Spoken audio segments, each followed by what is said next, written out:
السلام علیکم ورحمۃ اللہ. لا حول ولا قوة الا باللہ. حسبنا اللہ ونعم الوکیل. یا حی یا قیوم برحمتک استغیث. لا الہ الا انت سبحانک انی کنت من الظالمین.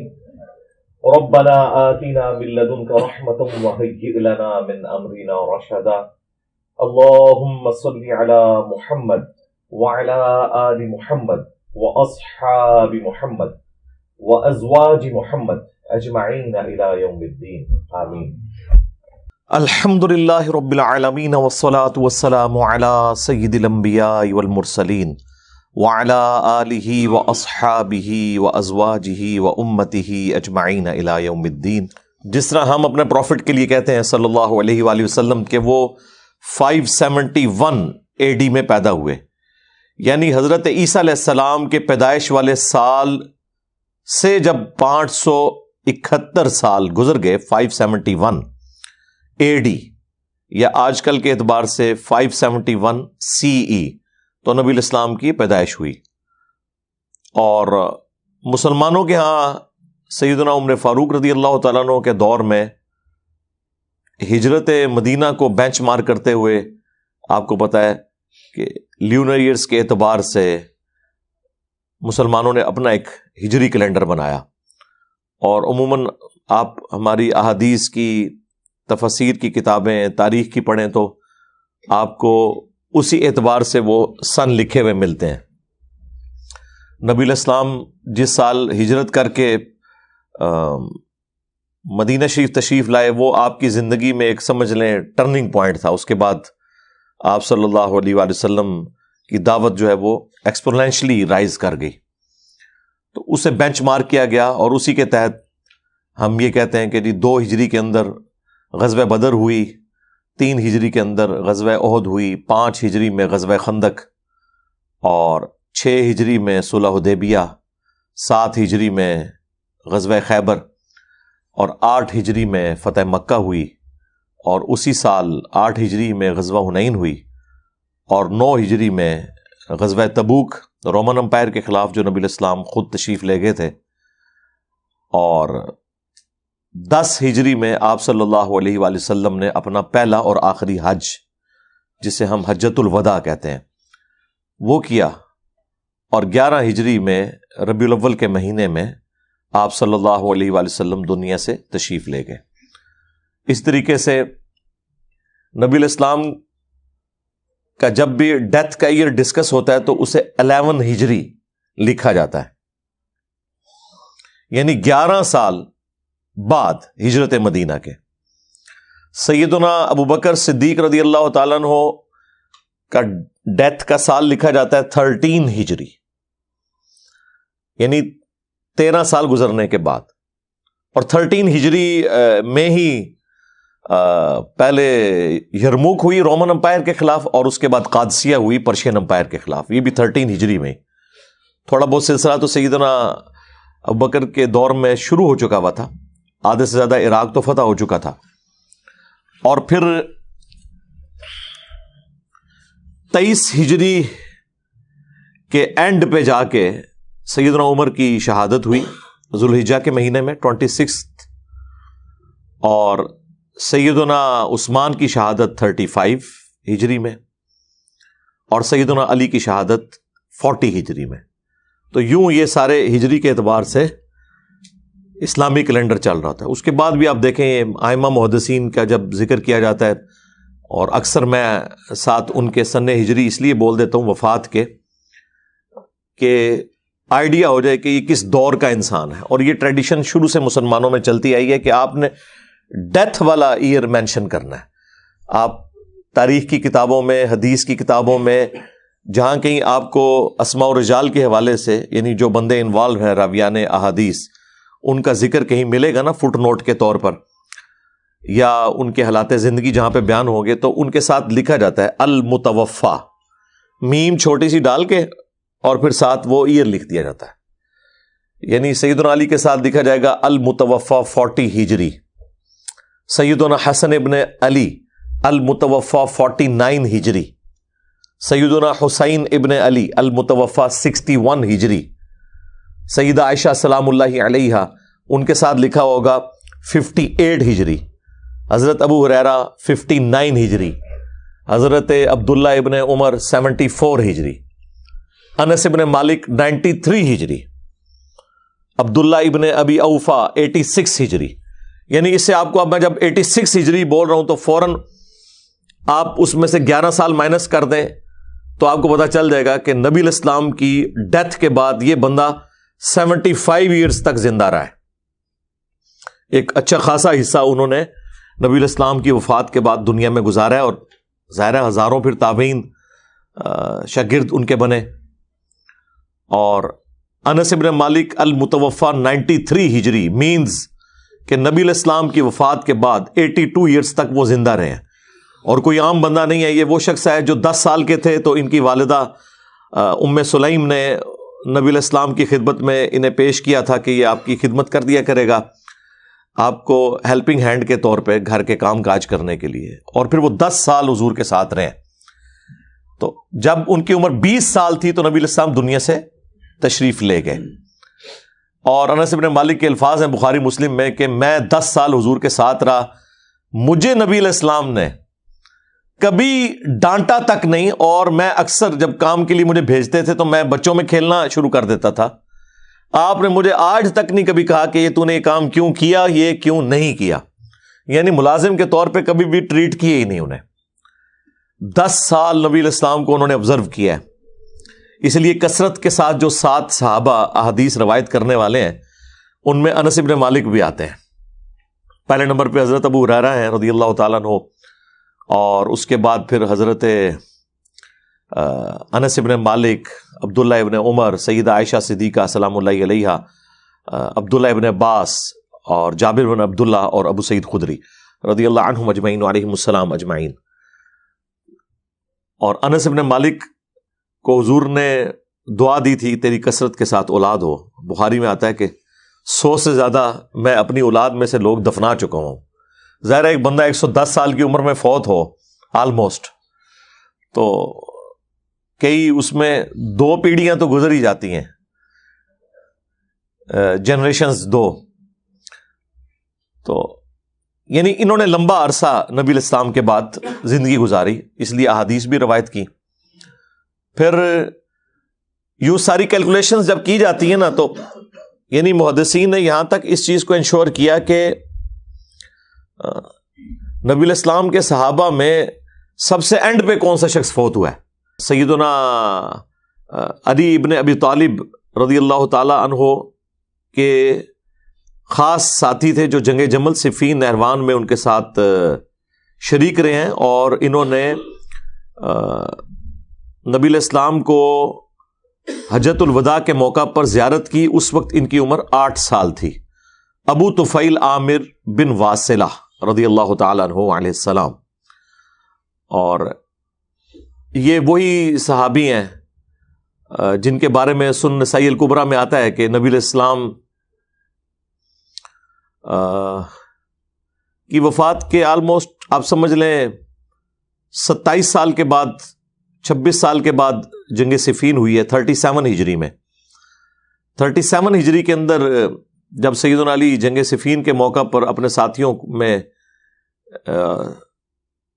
تقریر کر رہے تھے، اس دوران انہوں نے سنن نسائی الکبریٰ میں آتا ہے، المستدرک للحاکم میں اور کتابوں میں صحابہ کرام سے کہا کہ تم میں سے کتنے لوگ ہیں جو گواہی دیں گے کہ غدیر خم کے موقع پر نبی علیہ السلام نے مجھ سے فرمایا تھا کہ من کنت مولا فہذا علی مولا، اور پھر ساتھ فرمایا اے اللہ اس سے محبت رکھ جو علی سے محبت رکھے، اس سے دشمنی رکھ جو علی سے دشمنی رکھے.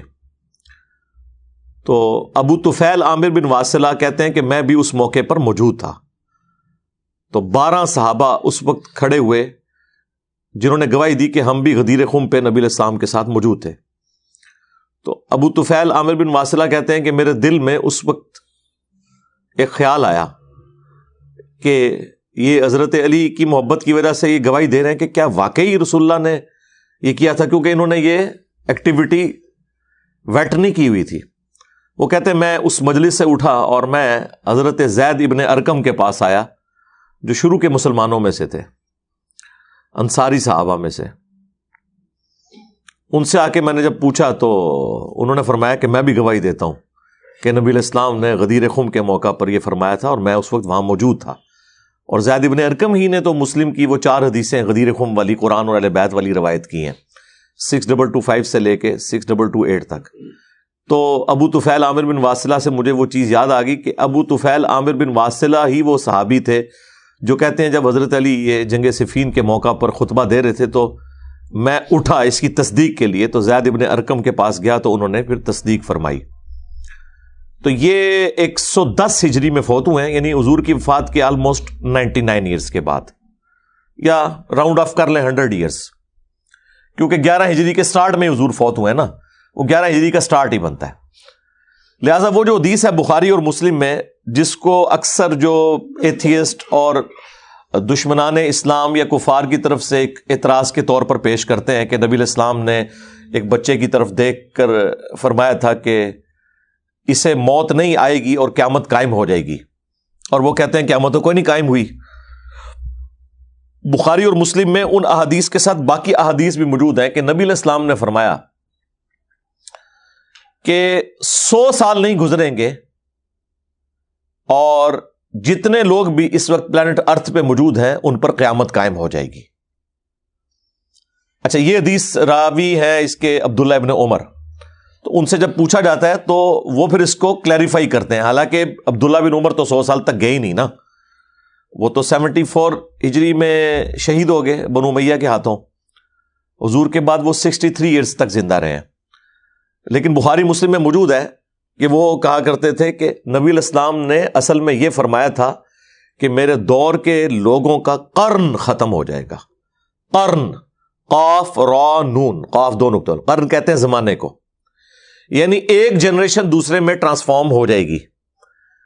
ظاہر ہے کہ 100 سال کے اندر آلموسٹ نئی جنریشن آ جاتی ہے, کوئی بوڑھے بوڑھے بھی ہوں تو وہ فارغ ہو جاتے ہیں. نبی علیہ السلام نے فرمایا تھا کہ اس وقت بھی جو شخص دنیا میں موجود ہے اس وقت روئے ارض پہ, 100 سال نہیں گزریں گے اس پہ قیامت آ جائے گی. یعنی حضور نے بتایا تھا کہ 100 سال کے اندر میرا کوئی بھی صحابی 100 سال کو کراس نہیں کرے گا, یعنی میری وفات کے بعد. 100 سال عمر نہیں, یعنی حضور کے وصال کے وقت, آپ کی وفات کے وقت ابو طفیل عامر بن واصلہ آلموسٹ 8-9 سال کے تھے اور فوت ہوئے 110 ہجری میں. تو آلموسٹ آپ سمجھ لیں 108 یا 9 سال انہوں نے عمر پائی ہے. تو پھر محدثین باقاعدہ کتابوں میں یہ بینچ مارک کرتے ہیں کہ ابو طفیل عامر بن واصلہ کے بعد اگر کوئی شخص روئے ارض پہ صحابی ہونے کا دعویٰ کرے تو وہ کذاب اور جھوٹا ہے, کیونکہ یہ چیز اسٹیبلش ہے کہ ان کے بعد پلانٹ ارتھ پہ کوئی صحابی زندہ نہیں رہا تھا. آج کل تو ہمارے پاس خیر بڑے ذرائع ہیں چیک کرنے کے, جس کے ذریعے ہم بتا سکتے ہیں کہ کوئی شخص اپنی عمر جھوٹی کلیم کر رہا ہے یا سچی کلیم کر رہا ہے. بہرحال محدثین نے یہاں تک ورکنگ کی ہے کہ ابو طفیل عامر بن واصلہ آخری صحابی ہیں جو نبی علیہ السلام کی وفات کے آلموسٹ 100 سال کے بعد دنیا سے چلے گئے, اور وہ حضور کی وہ بشارت بھی پوری ہو گئی کہ 100 سال کے اندر قیامت قائم ہو جائے گی. بخاری مسلم میں یہ حدیث اس بات پر گواہ ہے, اور قرآن کی کئی آیات بھی, کہ مرتے انسان کے اوپر قیامت قائم ہو جاتی ہے. اس شخص کے لیے تو قیامت آ گئی نا, کیونکہ آخرت کی منازل تو اس کی شروع ہو گئی, مرتے ہی آخرت کی زندگی شروع ہوگی. اور جو صحیح بخاری کے اندر جو صحیح بخاری کے اندر حدیث ہے, سیدہ عائشہ سلام اللہ علیہا کہتی ہیں کہ نبی علیہ السلام کی بیماری کے دن چل رہے تھے آخری, میرے بھائی عبد الرحمن بن ابی بکر تشریف لائے اور ان کے ہاتھ میں مسواک تھی. نبی علیہ السلام نے مسواک دیکھی تو اشارہ کیا, تو وہ مسواک حضور نے لی, لیکن آپ اپنی بیماری کی وجہ سے اسے چبا نہیں سکے. تو نبی علیہ السلام نے مجھے وہ مسواک دی, اور میں اشارہ آپ کا سمجھ گئی کہ اس کو نرم کیا جائے. بیسیکلی حضور کو اب اس وقت مسواک کی ضرورت کوئی نہیں تھی, یہ امت کی ترغیب کے لیے تھا تاکہ امت دانتوں کی صفائی کا خیال رکھے. تو سیدہ عائشہ کہتی ہیں کہ وہ میں نے چبا کے نبی علیہ السلام کو دی, اور پھر نبی علیہ السلام نے وہ استعمال فرمائی. اور اس کے آگے الفاظ ہیں, سیدہ عائشہ کہتی ہیں کہ مجھے اللہ نے شرف دیا کہ اللہ تعالیٰ نے میرے تھوک کو اور رسول اللہ کے تھوک کو یعنی لعاب دہن مبارک کو ایک جگہ جمع کر دیا. کس طرح جمع کیا؟ پہلے جب حضور نے چبائی آپ کا تھوک مبارک لگا, نہیں چبائی گئی تو حضرت عائشہ کو دیا, تو نبی علیہ السلام کا تھوک مبارک سیدہ عائشہ کے منہ میں چلا گیا. پھر انہوں نے چبا کے جب دی, پھر وہ سیدہ عائشہ کا تھوک نبی علیہ السلام کے دہن مبارک میں چلا گیا. اب ان کے لیے تو یہ بہت بڑی سعادت تھی نا. آج کا بندہ وہ جذباتی افلیشن تو نہیں سمجھ سکتا نا. جن کو سمجھ آیا ان کو آپ پوچھیں, ہم سے پوچھیں تو ہم سمجھ سکتے ہیں کہ کتنی یہ ایکسٹراڈنری کسی شخص کے حق میں خوبی ہو سکتی ہے. تھوک مبارک تو بہت بابرکت چیز ہے حضور کی. بخاری مسلم میں کئی احادیث ہیں, آپ نے اگر لعاب دہن کہیں لگا دیا ہے تو مریضوں کو شفا ہو گئی ہے. بخاری مسلم میں نہیں آیا کہ مولا علی کو اشوب چشم تھا خیبر کے موقع پر, آپ نے تھوک لگائی ہے اور وائرل ڈیزیز ختم ہو گئی ہے. حالانکہ وہ تو اپنا پورا پیریڈ کرتی ہے, جتنا بھی اس کا ایک کچھ دنوں کا 15-20 دن کا پیریڈ ہوتا ہے, لیکن وہ فوراً شفا ہو گئی. پھر بخاری مسلم میں کئی احادیث ہیں, کسی کھانے میں آپ نے ڈالا 10 کا کھانا 300 کو کفایت کر گیا اور کھانا اتنے کا اتنا ہی رہا. کسی کنویں میں آپ نے کلی کر کے ڈال دیے تو وہ کنواں خشک تھا, اس میں پانی آ گیا. یہ بھی حدیث بخاری مسلم میں موجود ہے. تو نبی علیہ السلام کا یعنی تھوک مبارک تو ایک بڑی سعادت کی بات ہے. اسے کون اس کو سمجھ سکتا ہے جس کو احادیث کا پتہ ہے. تو وہ اما عائشہ کے اس میں الفاظ ہیں کہ اللہ تعالیٰ نے میرے تھوک کو اور رسول اللہ کے لعاب دہن کو ایک جگہ جمع کر دیا اس دن جو رسول اللہ کی دنیا کی زندگی کا آخری دن اور آخرت کی زندگی کا پہلا دن تھا. تو اما عائشہ نے پھر یہ بتا دیا کہ موت کا جو دن ہوتا ہے نا وہ آخرت کی زندگی کا پہلا دن ہوتا ہے. یعنی آخرت وہیں سے سٹارٹ, قیامت سٹارٹ. وہ تو پھر اللہ نے قسطیں رکھی ہیں نا عذاب کی. سورہ سجدہ میں آیا کہ دنیا کی زندگی میں ہم عذاب دیں گے, شاید ہماری طرف پلٹ آئے. سورہ الانعام میں اور باقی جگہوں پہ آیا کہ ہم موت کے وقت فرشتے جب بھیجتے ہیں وہ ان کے منہ اور پیٹھوں کے اوپر ہتھوڑے مارتے ہیں. یعنی عذاب کی دوسری قسط موت کے وقت آ جاتی ہے. تیسری قسط عذاب کی آتی ہے عالم برزخ میں, خواہ وہ قبر ہو, خواہ وہ شیر کا پیٹ ہو, خواہ ہواؤں میں راکھ کا بکھر جانا ہو یا سمندر میں غرق ہو جانا ہو, اللہ تعالیٰ نے اس کے لیے قبر وہیں بنا دینی ہے. اور فائنل جو چوتھی قسط ہے وہ ولیعوذ باللہ تعالی آخرت کا عذاب ہے. اللہم انا نعوذ بک من عذاب جہنم ومن عذاب القبر ومن فتنة المحیا والممات ومن شر فتنة المسیح الدجال آمین. تو یہ 4 اقساط ہیں, اسی لیے یہ دعا بڑی پرفیکٹ ہے. ربنا آتینا فی الدنیا حسنہ وفی الآخرۃ حسنۃ وقنا عذاب النار. یہ جو مولویوں نے ساتھ جوڑ لیا نا, وقنا عذاب القبری, وقنا عذاب الحشری, وقنا عذاب المیزانی, فلانا ٹمکانی, یہ سب کو جو لگایا ہوا ہے نا یہ بدعت ہے. اور اس کے پیچھے ریزن یہ ہے کہ ان جاہلوں کو قرآن و سنت کا پتہ ہی نہیں ہے. جب آپ کہتے ہیں نا فی الدنیا حسنہ, تو موت کے دن سے پہلے پہلے جتنی آپ کی زندگی ہے نا اس زمین پہ, اس کے لیے آپ اللہ تعالیٰ کے حضور دعا کر لیتے ہیں. اور جب آپ کہتے ہیں وفی الآخرۃ حسنہ, تو وفی الآخرہ میں قبر بھی شامل ہے, میزان عمل بھی شامل ہے, پل صراط بھی شامل ہے, آخرت کا دن بھی شامل ہے. کیونکہ اما عائشہ کہہ رہی ہیں دنیا کی زندگی کا آخری دن اور آخرت کی زندگی کا پہلا دن تھا. تو یہ دعا پرفیکٹ ہے. یہ جو اتنی لمبی لمبی دعائیں کروا رہے ہیں انہیں بتائیں کہ جاہلو تمہارے نبی جوامع کلمات کے ساتھ مبعوث ہوئے ہیں, جو بخاری مسلم میں حدیث ہے.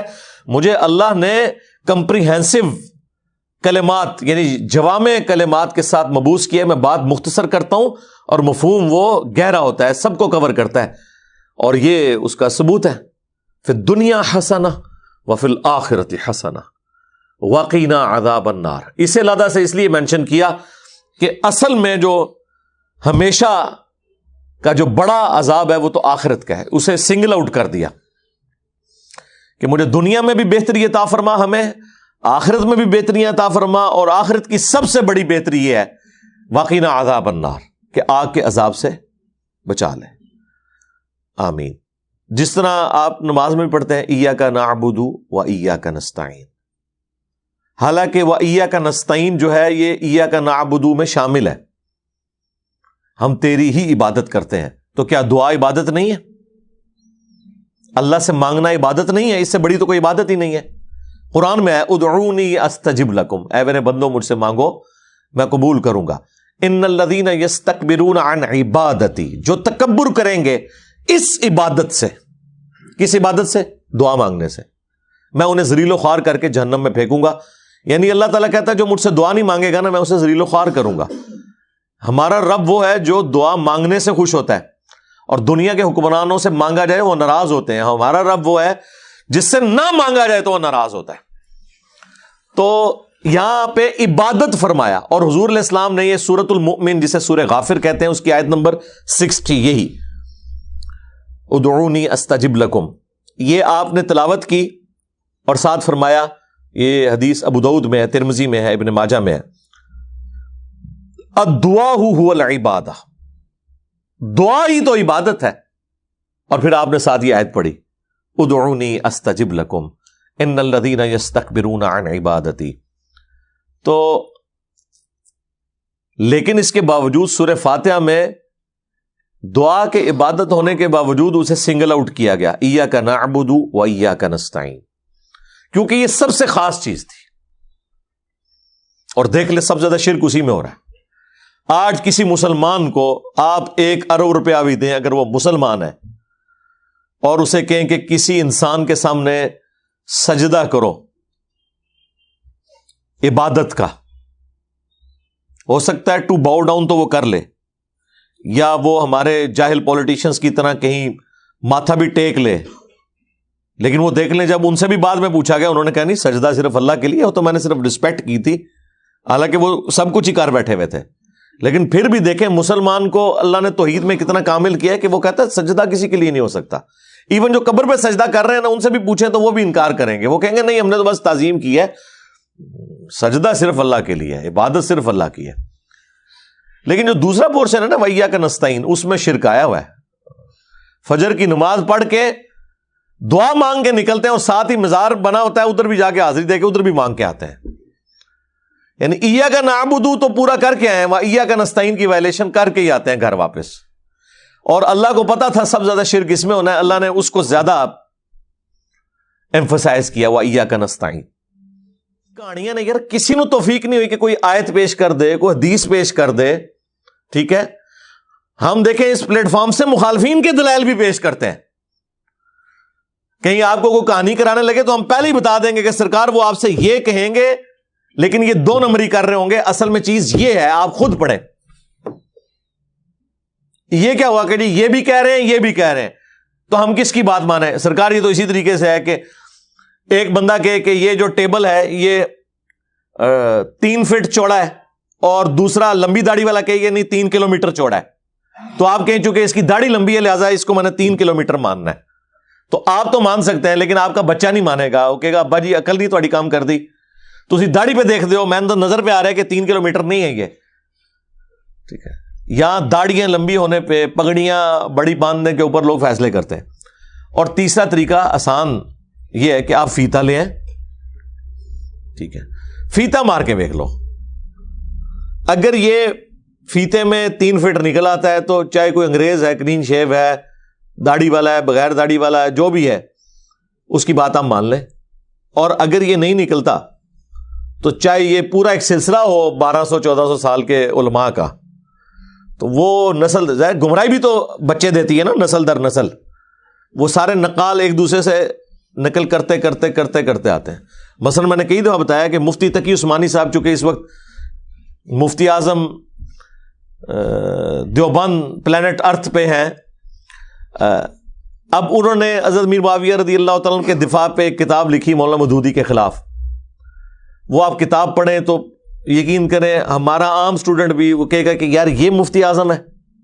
اچھا، لیکن وہ انہوں نے، آپ جیسے لوگ تو انہوں نے کبھی ایکسپیکٹ نہیں کیا تھے کہ یہ ایسی مخلوق بھی دنیا میں آ جائے گی جو کہے گی 10 کتنے لکھے ہے. یہ تو ایکسپیکٹ نہیں کر رہے تھے. وہ تو انہی کو پڑھا رہے تھے جن کا عقیدہ صرف یہ ہے کہ مفتی صاحب نے فرما دیا. مفتی صاحب کے اوپر کوئی شیطان نازل ہوا یا انہوں نے کوئی رحمان کی نازل کردہ کتاب و سنت کے اندر کوئی چیز پڑھی، ان کو اس سے کوئی غرض نہیں ہے. اب اس میں انہوں نے حدیث لکھی کہ یہ جو پروپیگنڈا کیا جاتا ہے کہ بنو امیہ کے دور میں حضرت علی پہ ممبروں پہ لعنت ہوتی تھی، تو پورے ذخیرہ حدیث میں کوئی حدیث نہیں ہمیں ملی ہے. ایک بخاری میں ملی ہے کہ وہ آل مروان جو ہے وہ سب کا انہوں نے سہل بن سعد الساعدی کو کہا، اور سب سے مراد تنقید ہوتا ہے بس، اور تو کوئی حدیث نہیں ہے. حالانکہ میں نے کم از کم 10 حدیثیں مین سٹریم کی کتابوں سے پیش کی ہیں. چلے میں اسی پہ ہی آ جاتا ہوں. یہ جو بخاری میں حدیث پیش کر رہے ہیں نا حضرت علی کے فضائل والے چیپٹر سے نکال کے، جس میں سب کا موجود ہے، اور انہوں نے انکار کر دیا سہل بن سعد الساعدی نے، جو ابو تراب والی حدیث ہے. یہ سیم حدیث مسلم شریف میں بھی ہے، اور امام مسلم نے وہاں پہ سب کا ترجمہ خود حدیث میں جو موجود تھا وہ کیا ہوا ہے. اور بہت خطرناک نہیں بلکہ خطرے ناک ہے بقول عمران خان صاحب کے. یہ تو کہتے ہیں نا سب گالی ہے، وہاں الفاظ ہے لعن اللہ ابو تراب، کہ وہ کہتے تھے تم کہو ابو تراب پر لعنت، نعوذ باللہ. 6229 صحیح مسلم. اب تقی عثمانی صاحب کو یہ حدیث کیا نظر نہیں آئی مسلم کے اندر، اور وہی واقعہ تھا جو بخاری میں بھی تھا، اور دعویٰ دیکھیں کتنا بڑا اس نے کیا کہ پورے ذخیرے حدیث میں نہیں ہے، اور کوئی ڈھونڈنی بھی نہیں پڑ رہی تھی، حضرت علی کے فضائل والے چیپٹر میں تھی. حضرت علی حضرت عثمان کے بارے میں کوئی بات ہے نا جو کرٹیکلی ان کی پرسنالٹی سے ریلیٹڈ ہے، تو ایک جاہل آدمی بھی فضائل والے چیپٹر میں ہی کھول کے نکالے گا نا. تو میں نے کہا تھا کہ یا تو تقی عثمانی صاحب جاہل ہیں، اور یا پھر پکے منافق ہیں. جو منافق وہ والا منافق نہیں، وہ کفر والا مراد. یہ جو بخاری مسلم میں ہے نا کہ منافق کی 4 نشانیاں ہیں: بات کرے گا تو جھوٹ بولے گا، معاملہ ہو جائے گا تو گالی گلوچ پہ اتر آئے گا، وعدہ کرے گا تو توڑ دے گا، امانت میں خیانت کرے گا، یعنی غلط بیانی کرے گا. یا تو یہ منافقت ہے اور یا جہالت ہے، تیسری کوئی اور چیز نہیں ہے. تیسری مخلوق ادھر کوئی نہیں ہوتی ہے. علم کی دنیا میں یا کسی کو کوئی بات پتہ نہیں ہوتی، یا اسے پتہ ہوتی ہے اور وہ ڈنڈی مار جاتا ہے. اب یہ اگر بات ہے نا تو پھر تو بڑے سے بڑا مفتی بھی فارغ ہے. اگر اس نے ڈنڈی ماری ہے وہ علماء یہود کا پیروکار ہے. تو لہذا ہلکا فتوی لگانا چاہیے کہ یہ لوگ علم دین سے جاہل ہیں، بیچاروں کو پتہ ہی کوئی نہیں. ان کے لیے تو جاہل ہونا بھی بہت بڑی گالی ہے، لیکن کم از کم جس ادبی ڈگری کے یہ لوگ حقدار ہیں نا وہ جاہل ہے. ویسے ہم تو ان پہ علماء یہود والا حکم لگائیں، لیکن ہم پھر بھی سلوشن اینڈ پہ رہتے ہیں کہ نہیں یار، سب سے ہلکا حکم لگاتے ہیں کہ آپ لوگ قرآن و سنت کی تعلیمات سے جاہل ہیں، آپ کو نہیں پتا. اور اسی طریقے سے میں ایک جگہ آج سے 3-4 سال پہلے وہ جو جماعت اسلامی کے ایم این اے بھی رہے ہیں اسلام آباد سے، کیا نام ہے ان کا، میاں اسلم صاحب حافظہ اللہ تعالی، بڑے دیندار آدمی ماشاءاللہ. تو انہوں نے کوئی افطار کا پروگرام ارینج کیا ہوا تھا اسلام آباد میں اپنے گھر پہ ہی نا. تو مجھے بھی دعوت تھی، میں وہاں درس بھی دیتا تھا، میرے درس بھی انہوں نے ماشاءاللہ اٹینڈ کیے، ان کی شفقت ہے. تو اس افطار پروگرام پہ میں اپنے دوستوں سے بیٹھا کوئی بات کر رہا تھا، تو وہاں پہ اسی طریقے سے ایک دیوبندی مولوی آ گیا، وہ بڑا کھرانٹ قسم کا، جس طرح وہ کہتے ہیں نا. تو حالانکہ ٹاپک کوئی اور ڈسکس ہو رہا تھا، تو وہ مودودی صاحب کے اوپر چڑھ گیا نا. کہتا ہے مودودی صاحب نے ہمیں خلافت و ملوکیت میں یہ لکھا ہے کہ جی صحابہ کرام کو مجبور کیا جاتا تھا بنو امیہ کے دور میں سب و شتم کے اوپر، تو یہ سب جھوٹ لکھا ہوا ہے. وہ سب کا مطلب تنقید ہوتا ہے. اور میں نے کہا یار اللہ کے بندے، تقی عثمانی صاحب کی اس کتابچی سے باہر نکلیں، دنیا باہر بہت بڑی ہے، وہاں تم پڑھ آئے ہو، تم نے بخاری مسلم خود پڑھی ہے؟ کہتا میں نے پڑھی نہیں لیکن مجھے پتا ہے یہ نہیں ہے. میں نے کہا بھی مسلم شریف لے کے آتے ہیں، ابھی فیصلہ کر لیتے ہیں. یہ حدیث کا نمبر ہے، حضرت علی کے فضائل والا چیپٹر کھولو، غدیر خم کی حدیث 4 حدیثیں اکٹھی 6225 سے 6228 قرآن اور اہل بیت، اور اس سے اگلی حدیث 6229 میں لعن اللہ ابو تراب ہے. وہ جی تپ گیا، اس کی جھاگ چھوٹ گئی، کہتا ہو ہی نہیں سکتا. میں نے کہا یار ہو گیا ہے. میں بھی جب غلاف کعبہ پکڑ کے یہ دعا کر رہا تھا نا کہ اللہ مجھے بریلوی مارنا، کیونکہ بریلویت ہی اسلام ہے، تو میں تو اس وقت یہی سمجھتا تھا نا لیکن جب مجھے بعد میں پتا چلا کہ یار انہوں نے نبی علیہ السلام کے نام پہ کتنا بڑا دھوکہ میرے ساتھ کیا ہے، تو اب میں اس غم کو لے کے بیٹھا رہوں کہ یار اس وقت یہ ہو گیا ہوا تھا، تو اب وہ غم نہ مجھے جائے. بھائی ہدایت ملنے کی خوشی دنیا کے ہر غم کے اوپر بھاری ہے. انہی غموں کی وجہ سے تو مشرکین عرب نے بھی نبی علیہ السلام کی دعوت نہیں قبول کی کہ ہمارے آباء و اجداد کا کیا بنے گا. اور یار وہ گئے جہنم میں، تم اپنی فکر کرو. یا تو ہونا کہ تم بھی گمراہی پہ مر جاؤ تو اس کی وجہ سے تمہارے آباء و اجداد کو اللہ تعالیٰ جنت میں بھیج دے گا کہ ٹھیک ہے تو نے بھی اپنے آباء و اجداد کا راستہ نہیں چھوڑا تھا تو لہٰذا دونوں کو ہی جنت میں بھیجتا ہوں، پھر تو چلو مسئلہ حل ہو جائے. لیکن ایسا تو نہیں ہونا، تو اس غم میں نہ مرے. تو یہ تو اللہ کا شکر ہے ایک مبارک دور ہے، اب ہر چیز بلیک اینڈ وائٹ میں سامنے آ رہی ہے. کل ہماری ویڈیو اپلوڈ ہوئی ہے گنبد خضرا کے سائے والی، آپ دیکھیں. میں انتظار میں، ابھی بریلویوں نے کہنا ہے، ان کے علماء نے کہنا ہم نے تو کبھی نہیں کہا کہ گنبد خضرا کا سایہ نہیں ہے. نبی علیہ السلام کے سائے مبارک والی حدیثیں بھی میں نے اس میں حاکم سے اور مسند احمد سے ڈسپلے کرائی ہیں. اور دیکھیں پھر یہ لوگ جو ضعیف حدیثوں کے پیچھے بھی چلتے ہیں، ان حدیثوں کا انکار کرنا شروع کر دیں گے، تعویلات کرنا شروع کر دیں گے.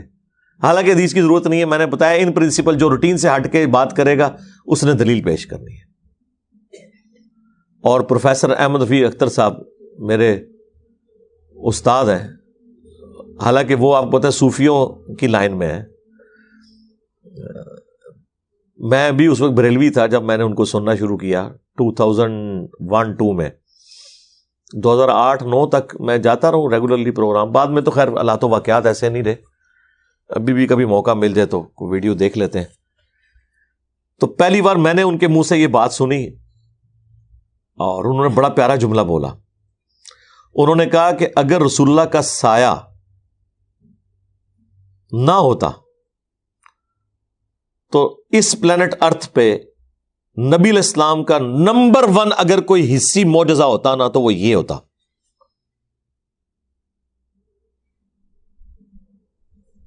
کیونکہ پسینے سے خوشبو آنا تو وہ بندہ آبزرو کرے گا جو پاس بیٹھا اور پسینہ لے لیا یا یوں سونگ لیا. یا آپ علیہ السلام کی انگلیوں سے پانی کے چشمے جاری ہونا وہ لوگ آبزرو کریں گے جو سفر میں آپ کے ساتھ تھے. پھر آپ علیہ السلام کا پیٹھ کے پیچھے دیکھنا یہ تو آپ خود فرما رہے ہیں. باہر سے تو ہمارے پاس کوئی سورس نہیں ہے جج کرنے کا سوائے ان لوگوں کے کہ جن کو حضور نے نماز کے پیچھے دیکھ لیا کہ کوئی حرکت کر رہے ہیں اور حضور نے بعد میں انہیں کہا کہ یہ تم کیوں ایسے کر رہے تھے، تو وہ تو مان لیں گے کہ واقعی حضور کا رخ تو ادھر تھا اور ہمیں پیچھے بھی دیکھ رہے تھے. لیکن سرکار ایک معجزہ ایسا ہے جو کافر ہو یا مسلمان ہو، جن ہو یا انسان ہو، عالم ہو یا جاہل ہو، انسان ہو یا جانور ہو، وہ آبزرو کر لے گا. اور وہ معجزہ یہ ہے کہ کسی شخص کا سایہ نہ ہو. یہ تو ہر بندہ آبزرو کرے گا. اور سائنٹیفکلی اور معجزانہ طور پہ بھی ظاہر ہے ایک چیز کا ایک اسلوب ہے. یہ چیز جب سامنے آئے گی تو کوئی انکار کی گنجائش نہیں رہتی کہ یہ فزیکل فینومینا آف نیچر کو توڑنے والی چیز ہے. اور یہ اتنا محکم قانون ہے کہ اللہ تعالیٰ نے قرآن میں بیان کیا ہے سورۃ النحل کی آیت نمبر 48 میں کہ اللہ نے جتنی چیزیں پیدا فرمائی ہیں ان کے سائے ہیں جو فزیکل ورلڈ کی چیزیں. جنات ہیں یا فرشتے ہیں وہ تو ہمیں نظر ہی نہیں آتے، وہ تو لطیف چیزیں جو فزیکل ہیں، جیسے جانور ہیں، انسان ہیں، پلانٹس ہیں، پہاڑ ہیں، درخت ہیں، یہ جتنی چیزیں. اور ان کے سائے اللہ کو سجدہ کرتے ہیں. یعنی ایک بڑی تمثیل سے یہ چیز بیان کی ہے. جیسے صبح کے وقت سورج نکلتا ہے نا ایسے، تو آپ دیکھتے ہیں کہ چیزوں کے سائے کتنے لمبے ہوتے ہیں. پھر جو سورج اوپر جاتا ہے وہ سایہ چھوٹا ہونا شروع ہو جاتا ہے، حتیٰ کہ جب یہاں پہنچتا ہے بالکل چھوٹا، پھر وہ یوں. تو وہ گویا کہ صبح وہ سجدے میں گرے ہوتے ہیں، پھر وہ قیام میں جاتے ہیں اور پھر غروب کے وقت سجدے میں چلے جاتے ہیں.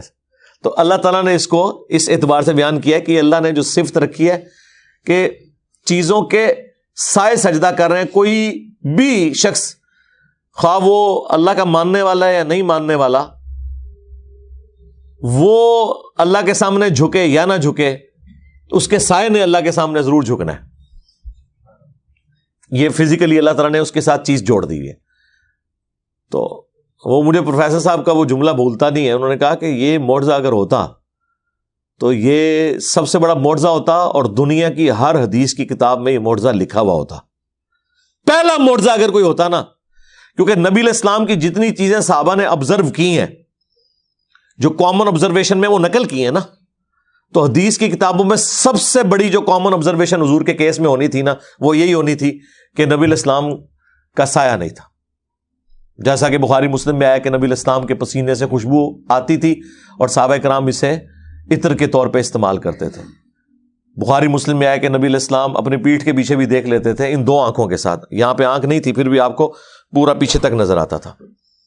بخاری مسلم میں حدیث ہے, نبی علیہ السلام کی مبارک انگلیوں سے پانی کے چشمے جاری ہوئے صلح حدیبیہ کے موقع پر. جابر بن عبداللہ کہتے ہیں اس وقت ہم 1500 تھے, 1,00,000 بھی ہوتے تو وہ پانی زیادہ تھا. ہم 1500 نے پانی پیا, جانوروں کو پلایا, سٹور بھی کر لیا, تب بھی وہ پانی ختم نہیں ہوا. جن صحابہ کرام نے اتنے بڑے بڑے حصی معجزات حضور کے روایت کی ہیں, وہ نبی علیہ السلام کے سایہ مبارک نہ ہونے والا معجزہ بیان کر دیتے, نہیں ہوا. یہ خصائص الکبریٰ کتاب میں وہ جلال الدین سیوطی نے بے سند روایت لکھ دی. وہ جذبات میں آ کے لکھ دیتے ہیں نا لوگ, جذبات میں آ کے تو لوگوں نے, ایک اسلامی بھائی کا بیان ہے اسے حضور میں کی خواب میں زیارت ہوئی. ہاں, ہمارے ایک جاننے والے بزرگ ہیں, ان کے آگے سے جاننے والے بزرگ ہیں, ان کے ایک جاننے والے بزرگ نے خواب میں دیکھا کہ جنید جمشید ہمارے پاس پہنچ گیا ہے. ٹھیک ہے, یہ اس طرح کے جذباتی جملے تو لوگ بیان کر دیتے ہیں. میں نے آپ کو بتایا کہ ایک پاکستان لیول کا وہ بریلوی یعنی عالم, ویسے تو علماء کہتے ہیں ہم اسے عالم ہی نہیں اب مانتے, بہرحال وہ اس کی ایک اپنی آڈینس تو ہے, لاکھوں میں ویورشپ ہے. ایک دوسرے بریلوی عالم نے کہا, اس نے میرے سامنے کہا کہ میں نے یہ جھوٹا خواب گھاڑ کے سنایا تھا جلسے کے اندر کہ نبی علیہ السلام نے خواب میں آ کے کہا کہ خادم رضوی صاحب کے دھرنے میں بیٹھو جا کے. وہ کہتے یار تو نے اتنا اس کو, یہ تو نبی علیہ السلام نے تو بخاری میں حدیث, یعنی عام خواب گھڑنے والے کے لیے جو ہے وہ اتنی سخت وعیدیں ہیں, اور نبی علیہ السلام کے بارے میں یہ بات بیان کرنا تو بخاری مسلم حدیث ہے, جس نے میری طرف جھوٹ منسوب کیا وہ نہ مقام جہنم میں دیکھ لے. اور تو نے یہ خواب, وہ کہتا ہے جی بس وہ کوئی مجمع کو دیکھ کے ایسا میرے اوپر کوئی رکت تاری ہوئی, وہ وجدان کی کوئی کیفیت تھی, تو میں کہ چلو ترنا بھی ادھر ہو رہا سی تھے, بس صرف پبلک کو خوش کرنے کے لیے اپنی اپنی حاضری لگوا دیتے. کہتا میں ان توبہ تے کر لی ہے. تو میں نے کہا کہ آپ نے اسے یہ نہیں کہا, یہ اس بریلوی عالم نے مجھے خود بتایا, وہ بھی بہت بڑے عالم دین ہیں جن کے سامنے اس نے توبہ کی. میں نے کہا آپ کا کام تھا, آپ اسے بتاتے کہ یہ اعلانیہ گناہ کی توبہ اعلانیہ ہوتی ہے. یہ کیا ہوا کہ تم نے ایک بات بیان کر دی اور تم پھر اس طرح کر رہے ہو, اور دوسروں کے خوابوں کا مذاق اڑاتے ہیں یہ لوگ. یعنی آپ اس پلانٹ ارتھ پہ ایک بریلوی کو بھی منوا کے بتائیں کہ دیوبند مدرسہ حضور نے خود بنوایا ہے. وہ تو کہتے ہیں کہ جی وہ لکیریں لگا کے کہ صبح اٹھا تو وہاں پہ لکیریں لگی ہوئی تھی. نہیں مانیں گے. یا کسی ایک دیوبندی کو منوا کے بتائیں کہ جی حمزہ بریلوی صاحب جب قبر رسول پہ حاضر ہوئے ہیں تو نبی علیہ السلام بنفس نفیس قبر اطہر سے باہر نکل کے اور حمزہ بریلوی صاحب کو سینے لگایا ہے اور پھر واپس چلے گئے. منوا کے بتائیں. ان کو تو چھوڑ دیں. ہمارے جیلم میں ایک دوست ہے, وہ جب کبھی بھی کوئی حج عمرے کا ذکر کرتے ہیں نا تو وہ بے اختیار ان کی آنکھوں سے نا آنسو جاری ہو جاتے ہیں. تو بے اختیار ان کی آنکھوں سے نا آنسو جاری ہو جاتے ہیں. ایک دن میں ایک تندور کے اوپر روٹیاں خریدنے کے لیے کھڑا ہوا تھا, تو بائی چانس وہ آگے وہاں کھڑے ہو گئے اور مجھے نا اپنا واقعہ سنانا شروع کر دیا. وہ انجینئر صاحب, اس دفعہ میری حاضری ہوئی نا جی ادھر, تو درود شریف میں پڑھ رہا تھا جالی شریف کے سامنے کھڑے ہو کے, تو نبی علیہ السلام خود جالی شریف سے باہر تشریف لے آئے, خواب میں نہیں بیداری میں, اور وہ زاروں قطار رو رہا ہے. اچھا آپ یہ حالت دیکھ کے تو آپ تو متزلزل ہو جائیں گے, یار واقعی ٹھیک ہی کہہ رہا ہو. اور مجھے ایک تو اتنا غصہ آ رہا تھا, پلس مجھے اس پہ ترس آ رہا تھا, اور میں یہ سوچ رہا تھا کہ میں اب اس کو کیسے یہ بات کہوں کہ جب یہ تیرے ساتھ ہوا تھا تجھے چاہیے تھا ایک دفعہ تو پڑھتا لا حول ولا قوت الا باللہ, تاکہ کنفرم ہو جاتا کہ یہ شیطانی ایکسپیرینس ہے تیرے ساتھ یا رحمانی. یہ تو کنفرم کرنا آپ کا حق ہے نا. لیکن مجھے یقین تھا کہ اگر میں اسے یہ بات کروں تو اس نے تو مجھے درجے شہادت پہ پہنچا دینا ہے.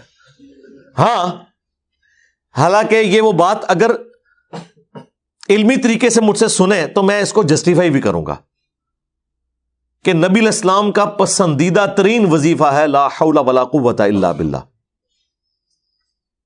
بخاری مسلم دونوں میں حدیث ہے، نبی علیہ السلام ایک سفر پہ تھے اور صحابہ کہہ رہے ہیں کہ ہم اپنی سواریوں پہ تھے، کچھ پیدل تھے، تو ہم بلند آواز سے کوئی جوش میں کہہ رہا تھا اللہ اکبر، کوئی کہہ رہا تھا سبحان اللہ، کوئی الحمدللہ. تو نبی علیہ السلام نے فرمایا کہ اتنی بلند آواز سے ذکر نہ کرو، تم کسی بہرے یا غائب کو نہیں سنا رہے، تم اس ہستی کا ذکر کر رہے ہو جو تمہاری سواری کی گردن سے بھی زیادہ تمہارے قریب ہے. یعنی اونٹ پہ بیٹھے ہوئے، یا اونٹ کی کوہان آپ کے نزدیک ہوگی یا اس کی اونٹ کی گردن، یا گھوڑے پہ بیٹھے ہوئے تو سب سے قریبی پارٹ جو گھوڑے کا وہ گردن ہی ہے جو آپ کے قریب ہوگا. اور پھر آپ نے فرمایا کیا میں تمہیں جنت کے خزانوں میں سے ایک خزانہ نہ عطا کروں جو اللہ نے مجھے دیا ہے، اور وہ ہے لا حول ولا قوت الا باللہ. نہیں ہے ہمت نیکیاں کرنے کی اور نہ قوت ہے گناہوں سے بچنے کی مگر اللہ کی توفیق سے. یہ ہم اس کا اصطلاحی ترجمہ کرتے ہیں کیونکہ عربی میں اس طرح مختصر بات ہوتی ہے نا. ویسے تو لفظی ترجمہ ہے لا حول ولا قوت الا باللہ، نہ کوئی ہمت ہے نہ کوئی قوت ہے مگر اس کی طرف سے. تو یہ ہمت اور قوت کس اعتبار سے؟ نیکیاں کرنے کی یا گناہوں سے بچنے کی؟ دو ہی چیزیں ہیں نا، زیرو وان نہیں ہے. تو نبی علیہ السلام نے یہ وظیفہ دیا، اس لیے ہم نے اپنے بلو کارڈ کے اندر اس وظیفے کو ڈالا ہوا ہے صبح شام کے اذکار میں، لا حول ولا قوت الا باللہ. اسماء اعظم میں سے نبی علیہ السلام جب کوئی وظیفہ تعلیم کریں اور کہیں فخریہ کہ مجھے میرے رب نے جنت کے خزانوں میں سے ایک خزانہ دیا ہے، اس نبی کے سامنے اگر میں اس خزانے کا ذکر کروں اور حضور کو یہ بات یاد دلاؤں کہ آپ کے سامنے لوگ سبحان اللہ، الحمدللہ، اللہ اکبر، جو خود بہت بڑے وظیفے ہیں، اتنی اونچی آواز میں پڑھ رہے تھے، اور آپ نے کہا تھا کہ یہ بھی وظیفے اپنی جگہ، لیکن میں تمہیں ایک اور وظیفہ بتاتا ہوں جو جنت کے خزانوں میں سے اللہ نے مجھے دیا ہے. تو مجھے بتائیں نبی علیہ السلام کیا اس وظیفے سے ناراض ہوں گے یا خوش ہوں گے؟ جو تحفہ آپ نے خود امت کو دیا ہے، آپ کے سامنے جب اس تحفے کو پڑھا جائے گا تو کیا آپ ناراض ہوں گے؟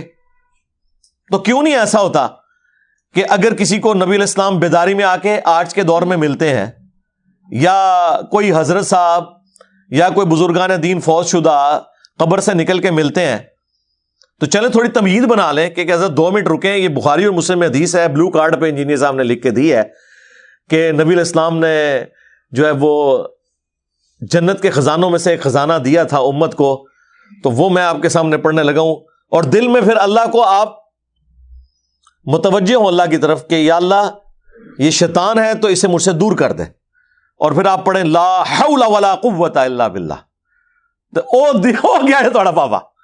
ٹھیک ہے. تو میں اب یعنی اس کو سوچ رہا تھا، اس کو میں اگر یہ پوری بات بتانے کے لیے بھی مجھے کتنی تمہید بنانی پڑے گی. اور پھر دوسرا پہلو میں اکثر اسی والے سے یہ سوچتا ہوں، اس سے بڑی کسی مسلمان کی کیا بدبختی ہو سکتی ہے کہ دوسرا مسلمان اسے آیت اور حدیث سناتے ہوئے ڈرے. پوائنٹ ٹو بی نوٹڈ، یہ میری زندگی کا سب سے بڑا غم ہے کہ ایک مسلمان ڈرتا ہے دوسرے مسلمان کو قرآن کی آیت پیش کرتے ہوئے، حدیث پیش کرتے ہوئے، کہ ابھی میں نے آیت اور حدیث پڑھی تو یہ میرے اوپر گستاخ ہونے کا فتویٰ لگا دے گا، یا نبی کے گستاخ ہونے کا یا کسی بزرگ کے گستاخ ہونے کا، نعوذ باللہ من ذالک. تو اس سے اگلا سوال ہے، کیا وہ دوسرا شخص جس کے شر سے آپ ڈر رہے ہیں وہ مسلمان ہے؟ یہ ذرا آپ نے فیصلہ کرنا ہے. جس کے سامنے آپ قرآن اور سنت پیش کرتے ہوئے ڈریں کہ یہ کتے کی طرح مجھے کاٹ لے گا، جو علماء سو کی اللہ تعالیٰ نے خوبی بیان کی ہے انورٹڈ کامز میں، تو وہ پھر مسلمان تو کوئی نہیں ہے. ہاں پاکستان کے شناختی کارڈ میں مسلمان ہے. آپ میرے سامنے آ کے قرآن کی آیت یا حدیث بیان کریں تو میں تو کوئی برا نہیں مناؤں گا. مجھے تو بڑی خوشی ہوتی ہے جب کوئی مجھے کوٹ کرتا ہے کہ سر یہ آیت میں ہی لکھا ہوا ہے، اور اگر وہ صحیح بات کوٹ کر رہا ہوتا ہے تو مجھے خوشی ہوتی ہے، اور اگر وہ اس آیت کو آؤٹ آف کانٹیکسٹ سمجھا ہوتا ہے تو بھی مجھے خوشی ہوتی ہے کہ میں اب اس کا صحیح فارم بتاؤں گا کہ یہ آیت پیچھے سے پڑھو، یہ اس کانٹیکسٹ میں یہ بات ہوئی تھی، اور خود فیصلہ کرو کہ تمہارے مولوی نے تمہیں دھوکہ دیا ہے کہ نہیں دیا۔ ہمارا تو خون بڑھتا ہے ہمیں کوئی آیت اور حدیث پیش کرے کہ اب ہم اسے صحیح فارم بتائیں گے۔ میرے سامنے کوئی گھوڑوں کے دموں والی مسلم شریف کی حدیث بیان کرے اور کہ نبی علیہ السلام نے رفع دین سے منع کیا ہے، تو میں تو غصہ نہیں کہوں گا، میں تو کہوں گا آیا نا اور داڑھ تلے کھول مسلم شریف اور پر پورا کانٹیکسٹ پڑھ اس کا، جابر بن سمرہ کی 4 حدیثیں اور اس کے اوپر باب پڑھ، تجھے پورا پتہ چل جائے گا یہ کس کانٹیکسٹ میں بات ہوئی ہے۔ وہ تشہد میں صحابہ کرام ہاتھ سے سلام کرتے تھے دائیں بائیں، انہوں نے پکڑ کے اس پہ لگا دیا، اور یہ انہوں نے نہیں پرانوں نے بھی لگائی ہے، اس لیے جز رفع الیدین میں امام بخاری نے لکھا ہے کہ ان لوگوں کو اللہ کے عذاب سے ڈرنا چاہیے جو سلام پھیرتے وقت والی یہ حدیث جو مسلم شریف میں آئی ہے اس کو رفع الیدین کے خلاف پیش کرتے ہیں کہ اللہ کا عذاب ان پہ آ جائے گا کہ نبی علیہ السلام کی سنت کی دشمنی میں اتنا آگے چلے گئے ہیں کہ وہ قرآن و سنت میں تعریف کر رہے ہیں۔ اس سے آپ کو پتا چلا کہ قرآن و سنت میں تعریف صرف آج کے حنفی نہیں کرتے، امام بخاری کے دور کے حنفی بھی یہی کام کرتے تھے۔ ہاں، جس طرح کافر آج ہو چاہے نبی کے سامنے والا کافر ہو، کافر تو کافر ہے، انکاری تو انکاری ہے، منافق تو منافق ہے، تو مینٹالٹی وہی چل رہی ہے۔ کسی شخص کے حق میں ہونے کا لٹمس ٹیسٹ یہ ہے کہ اسے آپ قرآن کی آیت اور حدیث پیش کریں اور وہ آگے سے ناراض نہ ہو، کتا بن کے نہ پڑ جائے، آپ کو کاٹے نہ، بلکہ کہ ہاں جی اچھا بتائیں کدھر لکھی ہوئی ہے، میں بھی انشاءاللہ تعالیٰ دیکھتا ہوں واقعی یہ ایسا ہی ہے تو میں انشاءاللہ اپنی اصلاح کر لوں گا۔ اور اگر اس کی بجائے اس کی جھاگ چھوٹنا شروع ہو جائے اور کہ تو اب مجھے بتائے گا کہ قرآن میں کیا لکھا ہوا ہے، تو مجھے بتائے گا حدیث میں کیا لکھا ہوا ہے، وہ سرکار تسی تے شاید نہیں جنہاں کو تسی پڑھے ہو انہوں نے قرآن حدیث کچھ نہیں حاصل کیتا، قرآن کی تفسیریں لکھ کے فوت ہو گئے ہیں اور عقیدے قرآن کے خلاف ہیں۔ سورہ لقمان میں نا بچے کے دودھ چھڑانے کی عمر کا جب ذکر آیا نا 2 سال، تو آپ دیکھیں شبیر احمد عثمانی جنہوں نے محمد علی جناح کا جنازہ پڑھایا تھا، اور محمود الحسن دیوبندی صاحب جنہوں نے قرآن کا ترجمہ لکھا تھا، جنہیں ہمارے ڈاکٹر سرار صاحب بھی اپنے بھول پن میں شیخ الہند کہا کرتے تھے، وہ شیخ الہند صاحب جو تھے نا دیوبند کے، ظاہرہ بریلوی تو نہیں انہیں شیخ الہند مانتے نا، لہٰذا ہم تو ساتھ لفظ بولیں گے کہ شیخ الہند آف دیوبند۔ اب وہ بریلویوں کا کیا ہے، وہ شیخ دوسرے رکھیں گے جو شیطان کو کہتے ہیں، شیخ الشیطان، بابا جی کہنے ہوتے سنا۔ تو شیخ الہند کے ساتھ حاشیے پہ تفسیر لکھی ہے شبیر احمد عثمانی نے، اور یہ وہی شبیر احمد عثمانی ہیں جو دیوبند کے محدث بھی تھے، اور انہی کی نسبت کی وجہ سے مفتی شفیع صاحب جو تقی عثمانی صاحب کے والد ہیں، انہوں نے اپنے بیٹے کے ساتھ جو عثمانی نسبت لگائی ہے نا وہ اپنے استاد کی وجہ سے لگائی ہے، شبیر احمد عثمانی صاحب کی نسبت، ورنہ وہ خود تو کوئی عثمانی نہیں تھے لکھتے، نہ یہ ہے کہ یہ سلطنت عثمانیہ کے کوئی ان اولاد میں سے آ رہے ہیں۔ تو شبیر احمد عثمانی صاحب نے اس کا حاشیہ لکھا ہے، اور وہ سورہ لقمان میں جا کے لکھتے ہیں کہ قرآن میں واضح آیا ہے کہ بچے کی دودھ چھڑانے کی عمر 2 سال ہے، لیکن امام حنیفہ کے نزدیک 2.5 سال ہے۔ ہو سکتا ہے ان کے پاس بھی کوئی دلیل ہو سکتا ہے، یعنی ہو سکتا ہے تو 2 گتیں دے درمیان ہی ہے نا، لب نہ کتے ہے، آپ بھی تلاش کریں ہم بھی تلاش کرتے ہیں، تو ٹائم قیامت تک ہے، بجائے یہ کہنے کہ یار انہیں غلطی لگ گئی تھی کہ مطلب وہ انہوں نے غلط رزلٹ نکال لیا، نہیں، بات نہیں ماننی۔ وہی میں نے کہا نا، یہ اپنے بزرگوں کو کہیں گے کہ حضرت آپ کو ایک ہی غلطی لگی ہے، اور وہ یہ کہ آپ کو یہ غلطی لگی کہ آپ اس معاملے میں غلط ہیں، آپ کی صرف ہم ایک غلطی مانیں گے کہ کہیں پہ آپ کی غلطی آپ کو خود نظر آ گئی نا تو آپ وہ غلطی مان لیں، تو یہ سب سے بڑی آپ کی غلطی ہوگی۔ صلو علی محمد وآل محمد، اللہم صلی علی محمد وعلی آل محمد واصحاب محمد اجمعین۔